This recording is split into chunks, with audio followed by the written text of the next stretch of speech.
तो आज हम आयुर्वेद और होम्योपैथी पर एक गहरी नज़र डालने वाले हैं और ये समझने की कोशिश करेंगे कि ये दोनों एक जैसे दिखते तो हैं, पर असल में कितने अलग हैं। हाँ, ये एक ऐसी बहस है जो मतलब अक्सर चलती रहती है। बिल्कुल। दोनों को ही प्राकृतिक या हर्बल मान लिया जाता है ना, तो लोगों को लगता है कि शायद ये एक ही सिक्के के दो पहलू हैं। सही। लेकिन जब आप उनकी उनकी गहराई में जाते हैं तो पता चलता है कि उनकी नींव, उनका फलसफा, सब कुछ जमीन आसमान का फर्क है। बिल्कुल, और आज हमारा मकसद भी यही है। हमारे सामने कुछ नोट्स हैं और हम उनकी मदद से उस फर्क को परत दर परत खोलना चाहते हैं। ये उन लोगों के लिए खास तौर पर फायदेमंद हो सकता है जो BHMS या BAMS की पढ़ाई कर रहे हैं, जी। या बस उत्सुक हैं। या बस हमारी तरह उत्सुक हैं कि ये दोनों सिस्टम आखिर सोचते कैसे हैं। तो कहाँ से शुरू करें इनकी जड़ों से? हाँ, चलिए सबसे बुनियादी चीज से शुरू करते हैं। इनका दर्शन, इनका फलसफा, सारा अंतर असल में यहीं से पैदा होता है। अच्छा। आयुर्वेद का आधार है त्रिदोष सिद्धांत। हजारों साल पुराना सिद्धांत है। ये कहता है कि हमारा शरीर 5 तत्वों से बना है और इसमें 3 मुख्य ऊर्जाएं हैं, वात, पित्त और कफ। जब तक ये तीनों संतुलन में है, आप स्वस्थ हैं? बिल्कुल, और जैसे ही इनका बैलेंस बिगड़ा, बीमारी शुरू हो जाती है। मतलब ये शरीर के अंदर की एक केमिस्ट्री, एक संतुलन की बात कर रहा है। जी। ये सुनने में काफी सीधा और तार्किक लगता है। तो फिर होम्योपैथी इससे अलग कैसे सोचती है? होम्योपैथी का नजरिया बिल्कुल ही अलग है। ये एक जर्मन सिद्धांत पर आधारित है जो मुश्किल से कोई 200 साल पुराना होगा। अच्छा, काफी नया है आयुर्वेद के मुकाबले। हाँ, और इसका मूल मंत्र है सिमिलिया सिमिलिबस क्यूरेंटूर, जिसका मतलब लाइक क्योर्स लाइक, या जिसे हम समाह समयति भी कहते हैं। Like cures like? हाँ, ये सुनने में थोड़ा उल्टा लगता है। मतलब जो चीज आपको बीमार कर सकती है वो ही आपको ठीक भी करेगी। हाँ, एक तरह से यही इसका सार है।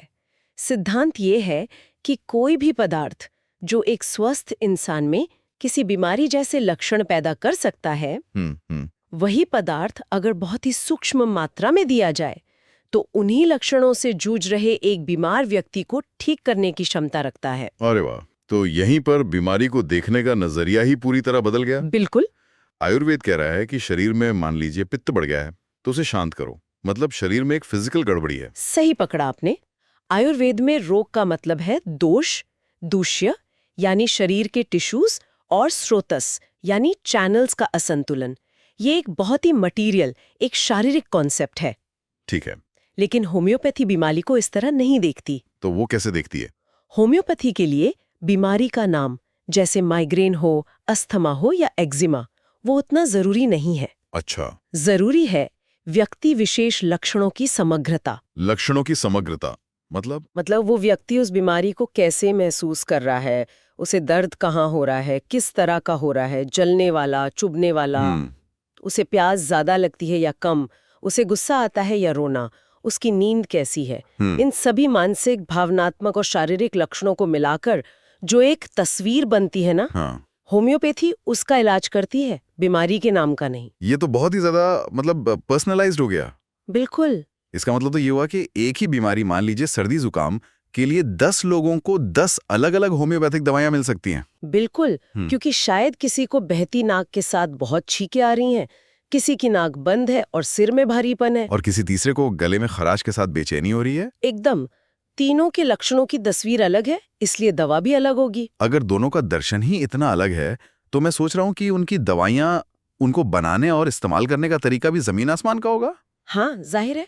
क्या वो भी प्राकृतिक स्रोतों पर ही निर्भर करते हैं? हाँ, स्रोत काफी हद तक समान है। दोनों में वनस्पतियों, खनिजों और कुछ पशु उत्पादों का इस्तेमाल होता है। अच्छा। लेकिन यहाँ भी एक बारीक फर्क है। आयुर्वेद मुख्य रूप से भारतीय जड़ी बूटियों पर केंद्रित है, हजारों सालों से जो यहाँ के इकोसिस्टम का हिस्सा रही हैं, जबकि होम्योपैथी में पूरी दुनिया के स्रोतों का इस्तेमाल होता है।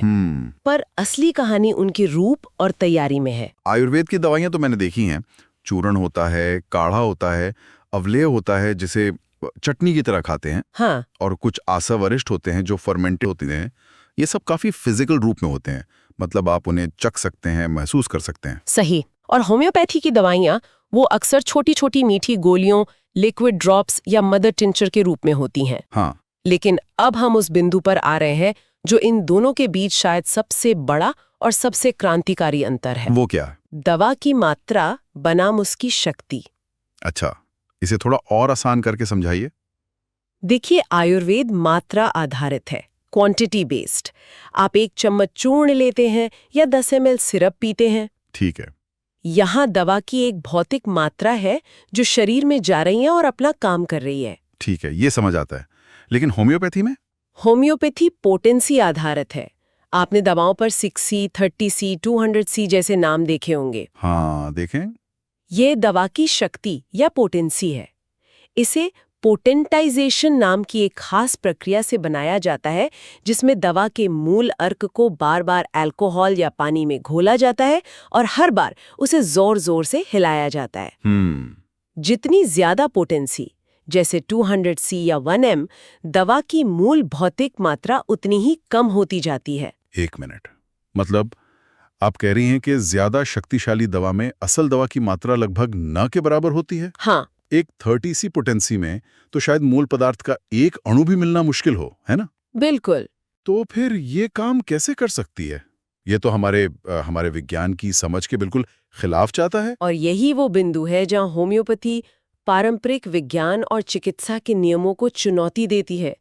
ये हमें सोचने पर मजबूर करती है कि क्या दवा का मतलब हमेशा एक फिजिकल मॉलिक्यूल ही होना चाहिए, या ये एक तरह की ऊर्जावान सूचना, एक एनर्जेटिक इंफॉर्मेशन भी हो सकती है जो शरीर को दी जा रही है। ये तो दिमाग घुमा देने वाला कॉन्सेप्ट है। होम्योपैथी का सिद्धांत यही है कि पोटेंशियलाइजेशन की प्रक्रिया से पदार्थ के भौतिक गुण कम हो जाते हैं, लेकिन उसकी उपचार करने की शक्ति या डायनामिक एनर्जी बढ़ जाती है। तो अगर दवा भौतिक रूप से काम नहीं कर रही, तो फिर कैसे कर रही है?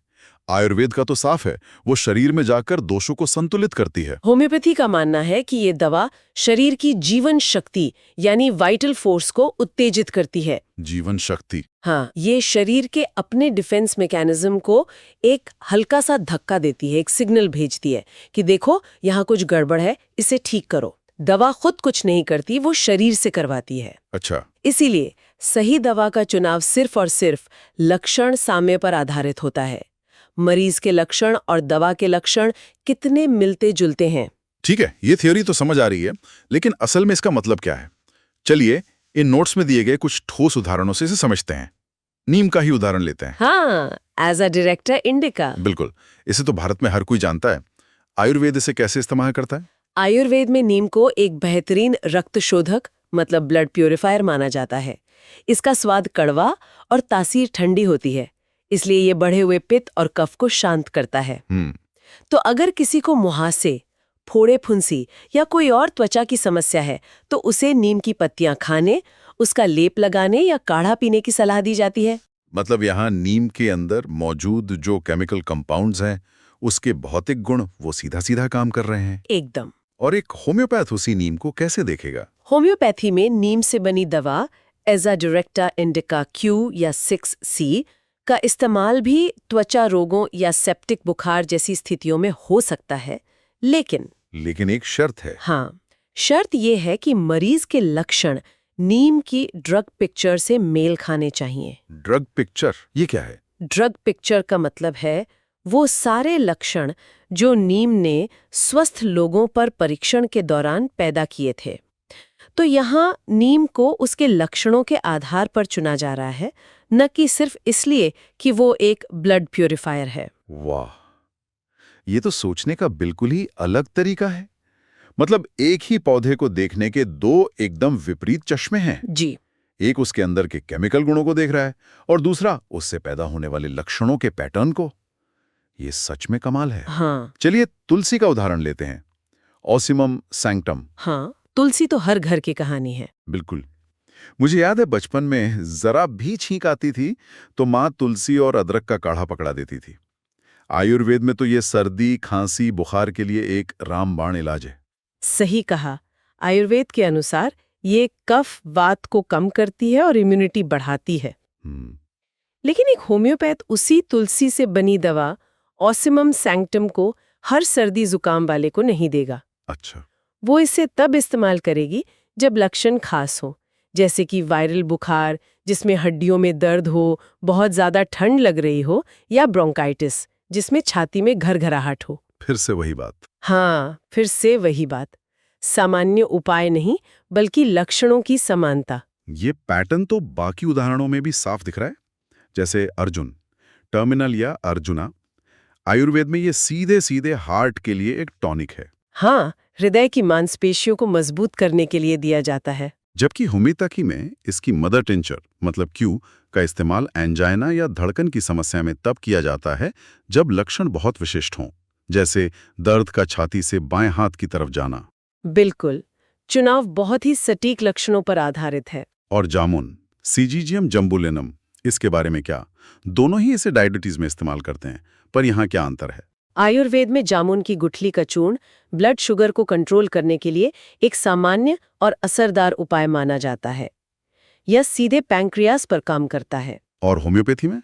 होम्योपैथी में सिजीजियम जम्बोलेनम क्यू या 3x जैसी पोटेंसी में तब दी जाती है जब डायबिटीज के साथ पॉलीयूरिया पोलियूरिया मतलब बार बार और बहुत ज्यादा पेशाब आने का लक्षण प्रमुख हो। तो यह बहुत दिलचस्प है। आयुर्वेद पूरी बीमारी यानी मधुमेह को देख रहा है, हाँ, जबकि होम्योपैथी उस बीमारी के एक बहुत ही विशिष्ट और परेशान करने वाले लक्षण पर निशाना साध रहा है। ये उनके दृष्टिकोण के अंतर को बहुत अच्छे से दिखाता है। तरह ले सकता है। तो इसका मतलब ये है कि आयुर्वेद में कोई भी व्यक्ति जो थोड़ा थका हुआ या तनावग्रस्त महसूस कर रहा है वो उसे ले सकता है, लेकिन एक होम्योपैथ को उस कमजोरी की एक बहुत ही विशिष्ट तस्वीर चाहिए होगी। एकदम। होम्योपैथी में अश्वगंधा का उपयोग कमजोरी और नर्वस थकावट के उन खास मामलों में किया जाता है जहां व्यक्ति मानसिक और शारीरिक रूप से पूरी तरह से टूट चुका हो, उसे नींद ना आ रही हो और उसमें कुछ खास तरह के स्नायुविक लक्षण हो। यह एक सामान्य टॉनिक नहीं, बल्कि एक विशिष्ट लक्षण समूह की दवा है। इन उदाहरणों से अब ये बात शीशे की तरह साफ हो गई है, लेकिन एक सवाल और है। इलाज की अवधि और साइड इफेक्ट्स के बारे में क्या? कई लोगों को लगता है कि होम्योपैथी बहुत धीरे धीरे काम करती है। हाँ, ये एक आम धारणा है।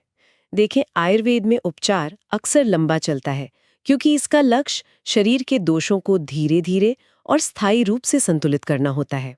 ठीक है। होम्योपैथी में अगर बीमारी नहीं है, मतलब अक्यूट, जैसे कि फूड पॉइजनिंग या ताज़ा चोट, और अगर सही सिमिलिमम मतलब सबसे मिलती जुलती दवा। हाँ, अगर वो मिल जाए तो असर मिनटों या घंटों में भी दिख सकता है। और पुरानी बीमारियों में जैसे गठिया या दमा? उनमें समय लगता है क्योंकि शरीर को अपनी हीलिंग प्रक्रिया को फिर से शुरू करने में वक्त लगता है और कभी-कभी सही दवा ढूंढने में भी समय लग सकता है। इसलिए लोगों को लगता है कि ये धीमी है। और साइड इफेक्ट्स? हमारे नोट्स कहते हैं कि आयुर्वेद में गलत मात्रा से दुष्प्रभाव हो सकते हैं, लेकिन होम्योपैथी में नहीं। क्या ये सच है? हाँ, ये काफी हद तक सही है क्योंकि आयुर्वेद की दवाइयाँ भौतिक रूप में काम कर रही हैं। इसलिए गलत दवा या गलत मात्रा से शरीर पर नकारात्मक प्रभाव पड़ सकता है।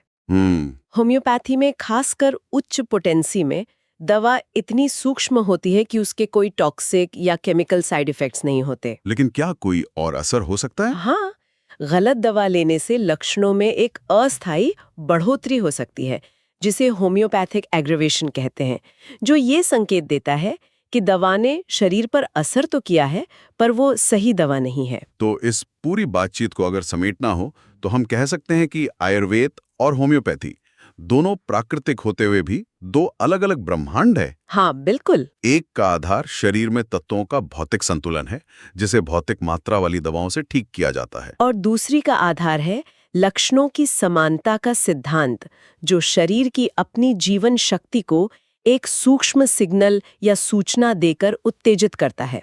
इसमें दवा की भौतिक मात्रा से ज्यादा उसकी ऊर्जावान शक्ति यानी पोटेंसी मायने रखती है। ये समझना बहुत जरूरी है कि ये एक दूसरे के विरोधी नहीं है ना? बिल्कुल नहीं।